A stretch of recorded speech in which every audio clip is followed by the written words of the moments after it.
Hi hello and welcome back to our channel. ఈరోజు మేమైతే tomato మిరియాల రసం చేయబోతున్నామండి. ఫస్ట్గా కడాయి పెట్టుకొని 4 టమాటోలు చిన్న చిన్న పీస్ కట్ చేసుకోవాలండి.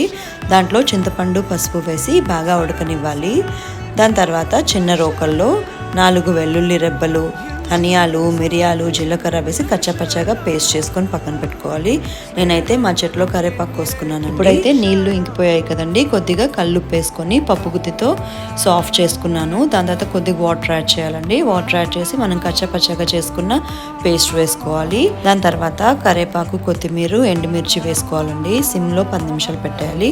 ఇప్పుడు పోపు పెట్టుకుందాము. చిన్న కడాయిలో 2 టేబుల్ స్పూన్స్ ఆయిల్ యాడ్ చేసుకోవాలండి. ఆయిల్ వేడైంది, కొద్దిగా ఆవాలు, ఇంగువ, ఎండుమిర్చి వేసుకోవాలి. ఈ పోపుని రసంలో యాడ్ చేసేయాలి.